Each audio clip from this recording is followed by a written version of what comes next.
If Aditya had waited just 5 more minutes, maybe he would have taken a different road. But the night had already made up its mind. It was 2 a.m. when he started his car. The engine came to life with a deep sound, and his headlights lit up the road ahead. But there was almost nothing to see. A thick fog covered everything. The streets of Delhi, usually full of noise, traffic, and lights, were now completely silent. The whole city felt like it had fallen asleep. Aditya was tired. He had just finished a long double night shift in his office. His back hurt. His eyes were heavy. All he wanted was to reach home in Panipat and fall into bed. He turned on the heater, hoping to warm up, and began driving slowly through the white mist. But something didn't feel right.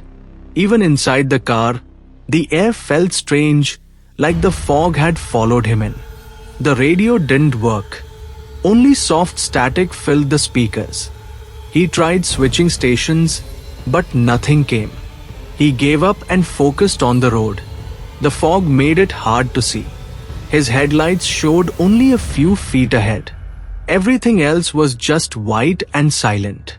He passed Milestone 70, then 71, then 72.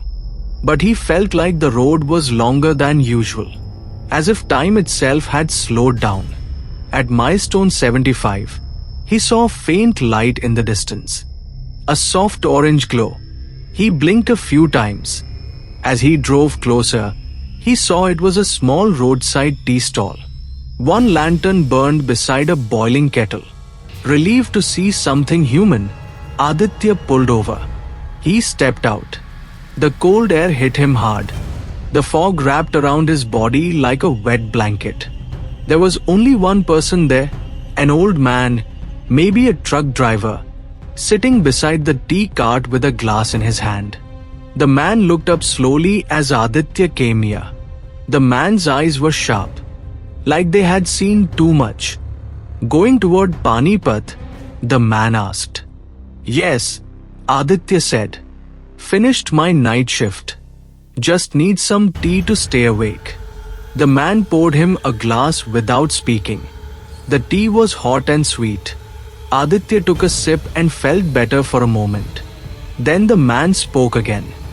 "After Milestone 78, don't stop. No matter what happens." Aditya looked at him with surprise. "Why? What's there?" The old man didn't blink. His voice was quiet, serious. "A Chhalava." Aditya frowned. "A what?" "A spirit that tricks people," the man said. "It shows you things. A woman crying, a child asking for help. Sometimes it looks like someone you know, but it's not real. If you stop, and if you let it into your car, it doesn't leave alone." Aditya laughed nervously. "Uncle, I've been driving this road for years. I've never seen anything like that." The old man didn't smile. "You don't see it until it chooses to be seen." The fog around them felt colder now, as if the road itself was listening. Aditya finished his tea quickly and walked back to his car. The old man's words stayed in his mind. "Don't stop after Milestone 78. Don't look in the mirror." Back in the car, Aditya started the engine again. The heater was still on, but the air felt colder. The fog had grown thicker.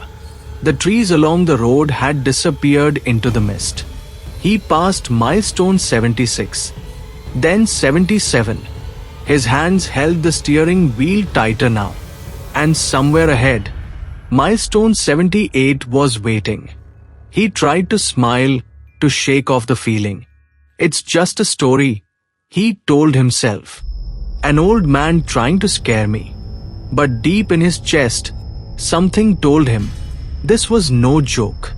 Tonight, the road was different, and something was out there, watching. The fog grew thicker as Aditya drove farther down the highway. His car moved slowly, the headlights barely cutting through the mist. It felt like he was driving through a dream, silent, endless, and strange. The heater was still running, but the cold had settled deep inside the car and deep inside him. His eyes felt heavy. His body was tired. But something sharper than sleep was crawling under his skin now. Fear. He passed Milestone 78. A chill ran down his spine. He gripped the steering wheel tighter and looked straight ahead, trying not to think about the old man's warning.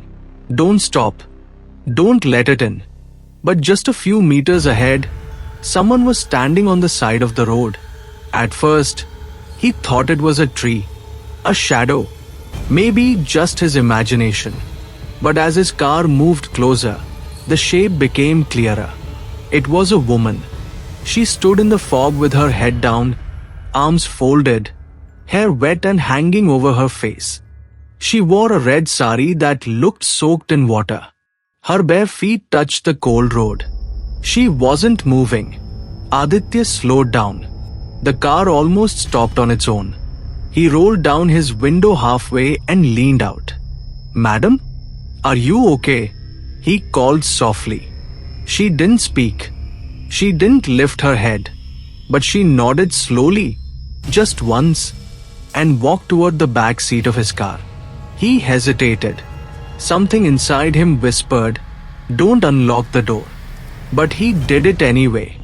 She opened the door and sat down silently, like she had been there before. Not a single word, not even a thank you, just the sound of her wet clothes pressing against the seat. Aditya tried to glance at her through the rearview mirror, but something was wrong. She wasn't there. The seat behind him was empty. He turned his head quickly, and she was sitting there, right behind him. He blinked, confused. Maybe the mirror is foggy, he whispered to himself. He adjusted it again. Still no reflection. His hands felt cold on the steering wheel now. His chest felt heavy. He focused on the road, trying to act normal, trying to forget what he just saw. But inside his mind, the fear was growing. He wanted to ask her where she was going, but his throat felt dry. The radio, which had been silent for the past hour, suddenly turned on by itself. But it didn't play music. It played a lullaby, a slow, soft song, the kind his mother used to sing when he was a child. But his mother had died 15 years ago. Aditya stared at the radio.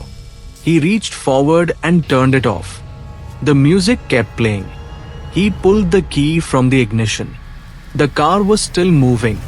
The music was still playing. He felt her breath behind his ear.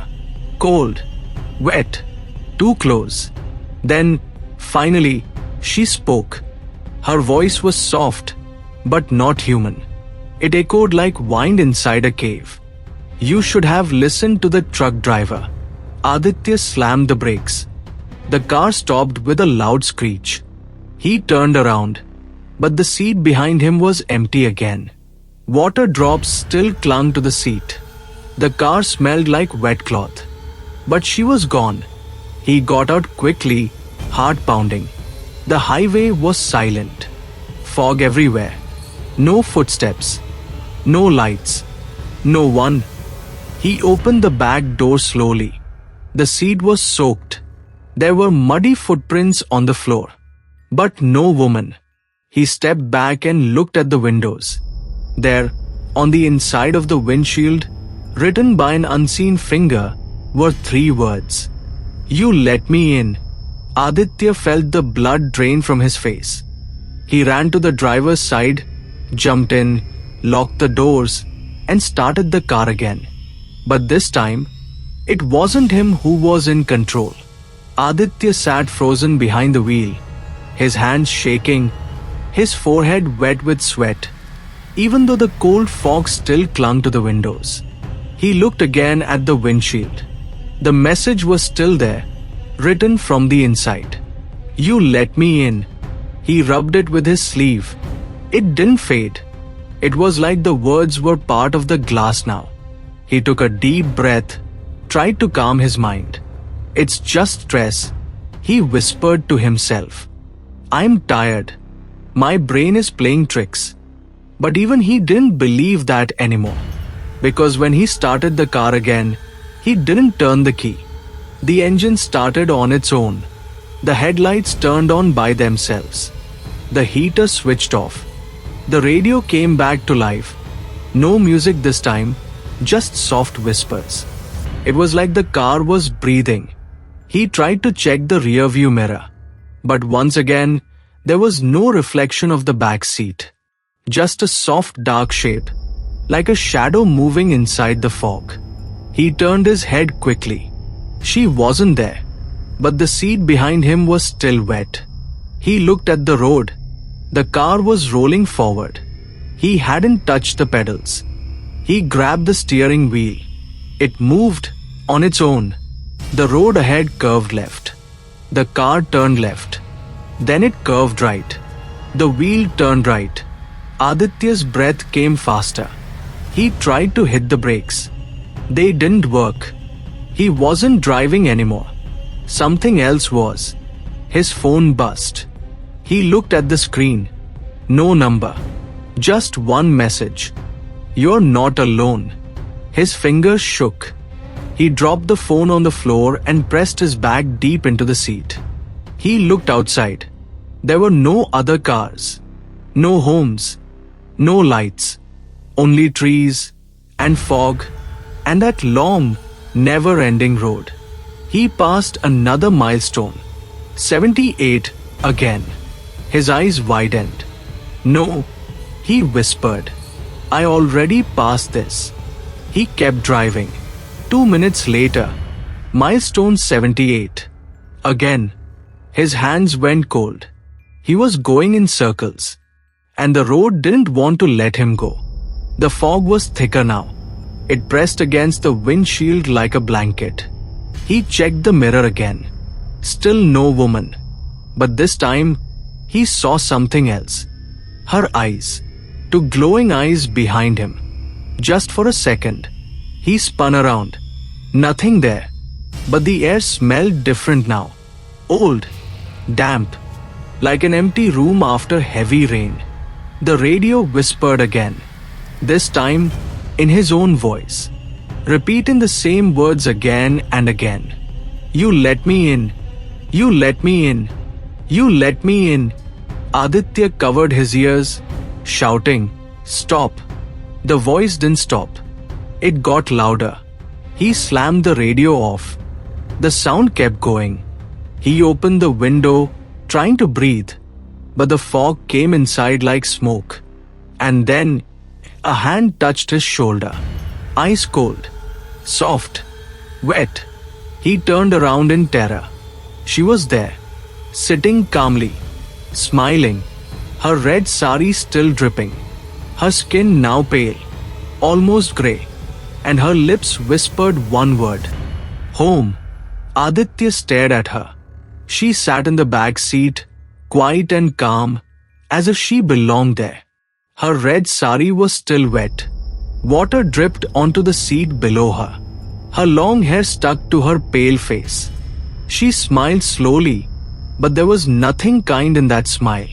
Her eyes were empty, dark, and too wide. Aditya felt frozen. His hands shook on the steering wheel. His body wanted to run. But where? He was locked in a moving car with no control and a ghost in the back seat. Then she spoke again. We are almost there. But Aditya didn't know where there was. He had lost track of the road, the time, and himself. The car kept moving forward, even though he wasn't touching the pedals. His phone was dead. The GPS had stopped showing anything. The fog was thicker than before, as if the road was floating in a cloud. He couldn't see the sky, the trees, or even the divider lines on the highway. Just endless white. Then he passed milestone 78 again. His mouth went dry. No, he whispered. This can't be. He had already passed it. Twice. He pressed the brakes. Nothing. He pulled the handbrake. The car kept moving. like it was gliding on air. He looked at the fuel meter, still half full. Time wasn't moving. Only the fear was. He was stuck in a loop, a cursed circle, and the road didn't want to let him go. Aditya opened the window for fresh air, but instead of air, the fog came in fast, thick, like smoke from a fire. It filled the car. He coughed, waved his hands. When the fog cleared a little, he turned around again. She was gone. The seat behind him was empty, but her reflection was in the side mirror. Only her reflection.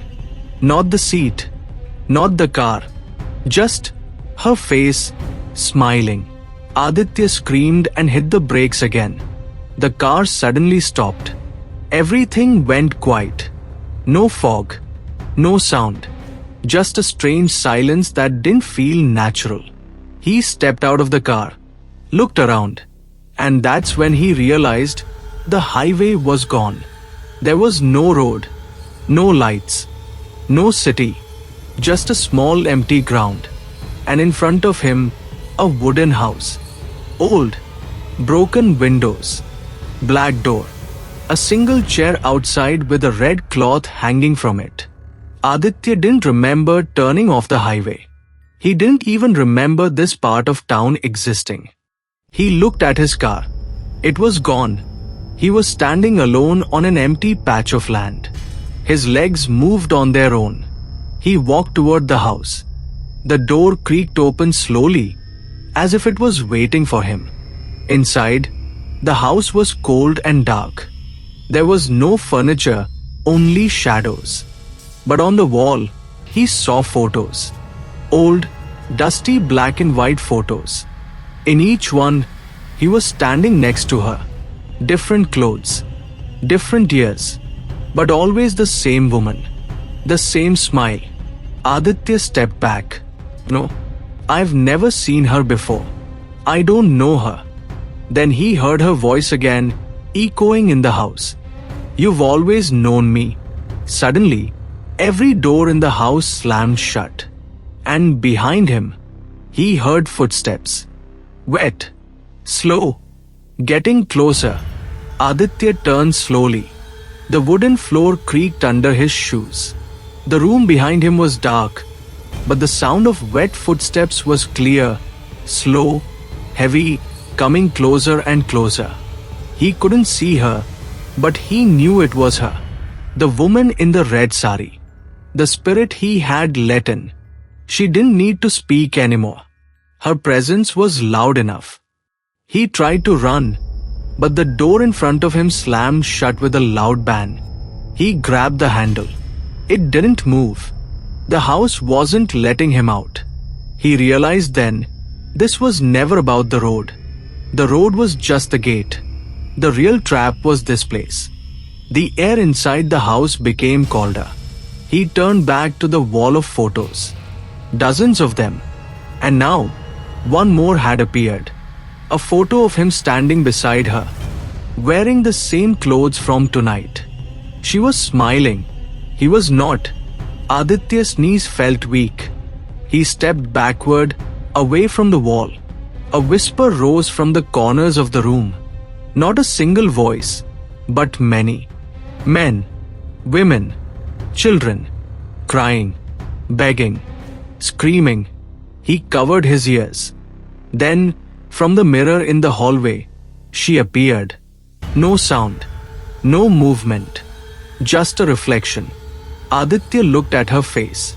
Her eyes were empty holes now. Her skin cracked like dry earth. Her hands long and bony. But she smiled like she had won something. And then, with a voice colder than ice, she spoke. You broke the rule. Aditya shook his head. I didn't know. You stopped. You looked back. You let me in. Her voice filled the house like a storm. The mirror cracked. The lights went out. Aditya was thrown backward. He hit the floor hard. The voices grew louder. Then suddenly, silence. When he opened his eyes, the house was gone. He was lying in the middle of the highway. His car stood quietly beside him. The fog had lifted. The sun was rising.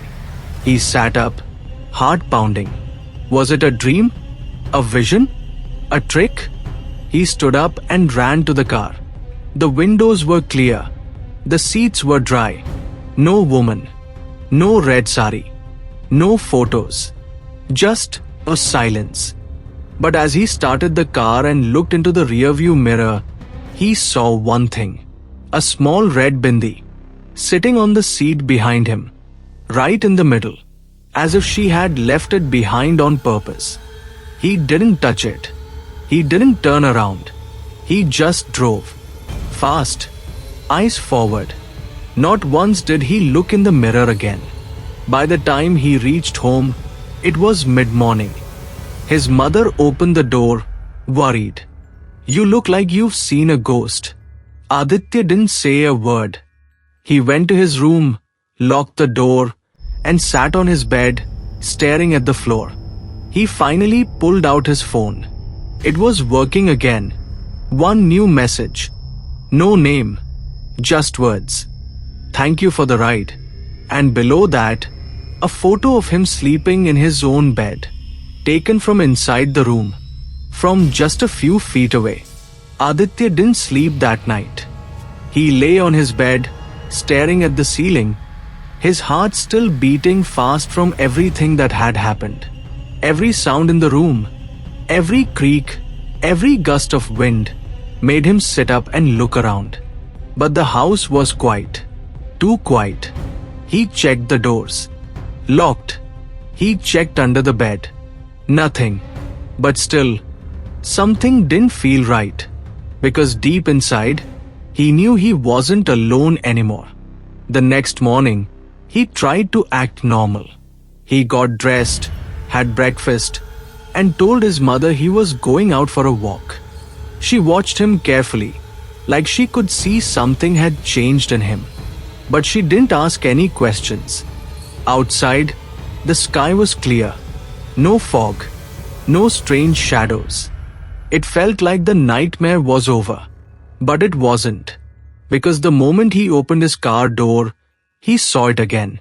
The red bindi, still sitting quietly on the back seat. He didn't touch it. He didn't even breathe. Slowly, carefully, he backed away and closed the door. "I'm not driving today," he said to himself. Not that car. He turned to walk away, but he heard the car unlock itself with a soft click. The car was calling him back. He ran inside, closed the door behind him, and sat with his head in his hands. That's when his phone buzzed. Another message. Same unknown number. Going somewhere. His fingers froze. He turned off the phone and threw it across the room. But it buzzed again. Screen lit up by itself. A photo. Him standing at the window. Taken just now. Aditya ran to the window and looked outside. Nothing. Just his car. The street was empty. But he knew she was watching. Somewhere, somehow, she hadn't left. He lit incense, played holy chants, even sprinkled holy water around the room. But when he looked into the mirror, he saw two shadows behind him. Only one was his, and the other? It was her. She wasn't done with him yet. That night, he tried to sleep again. Every time he closed his eyes, he saw the red sari, the smile, the message. "You let me in." His phone lit up again. This time, a voice note. He clicked play, hands shaking. It was his own voice. "I'll give you a ride," it said. "Come in." He didn't remember saying those words. But now they were recorded. Now they belonged to her. Aditya broke down. He didn't cry. He screamed. "What do you want from me?" Silence. And then her voice from behind the mirror. "Just drive." Aditya hadn't stepped out of his house in 2 days.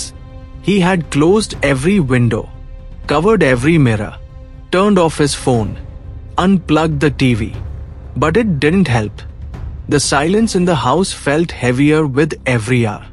The weight of her presence, the Chhalava, was still there. At night, he could hear the car horn outside. Just once. Short, sharp, like a knock at the door.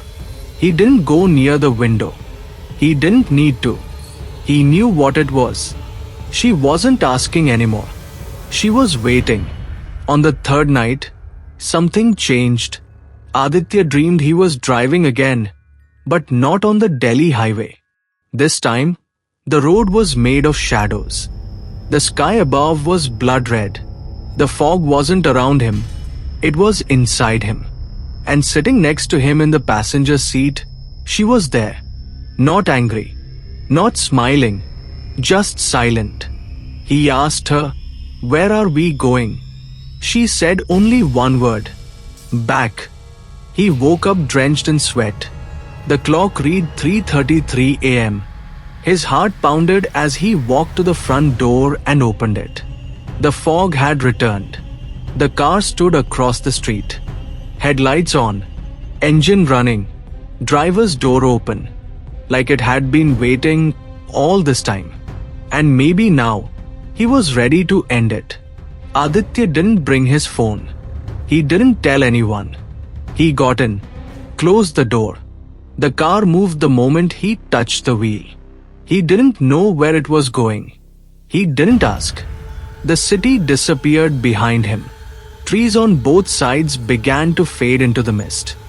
And ahead, Milestone 78 waited once more. As they approached it, he looked in the mirror. Her face appeared behind him. She didn't smile. Her eyes were softer now, almost sad. Aditya asked quietly, "Why me?" Her voice came like a breeze. "You looked back. You listened. You let me in. That's all it takes." He understood then. She wasn't looking for a driver. She was looking for an exit. And maybe tonight, she would find it. He saw something ahead. Another milestone. But this one was broken in half. Burned. Beside it, a wrecked car. Flipped over. Windows shattered. And a body inside. A young man. Face burned. Clothes torn. But Aditya recognized the face. It was his own. He stepped out of the car, his legs trembling. The cold night air stood still, as if time had stopped. And then, as she appeared beside him, the ghostly woman in the red sari. For the first time, Aditya saw her clearly. Her face was no longer scary. It was full of pain. Her voice was soft, like a breeze passing through old trees. "Now you understand," she said quietly. "You never left that night." Aditya turned to the wrecked car. Inside, the burned body still sat, lifeless, broken. But now he saw it for what it truly was. It was him. He had died that night near Milestone 78. The crash wasn't a nightmare. It was real. But his soul never moved on. The woman wasn't trying to hurt him. She was trying to help him see the truth. She had been waiting for someone who would listen. And Aditya had listened. He was the ghost now, the passenger. And she had only come to help him find the truth and peace. As the realization washed over him, the fog slowly began to rise. The wreck disappeared into dust. The road was quiet again. And now, somewhere on that lonely Delhi highway, near Milestone 78, a car still moves through the mist. And if you ever see a white car with its headlights on and no one driving it, don't get in, because Aditya might still be looking for his final passenger. This is Jeevan Verma, and you just listened to Chhalava, the Spirit on Delhi Highway. If this story sent chills down your spine and helped you learn English in an exciting new way, then don't forget to like, share, and subscribe to English Speaking Tree, where we learn English through thrilling and unforgettable stories.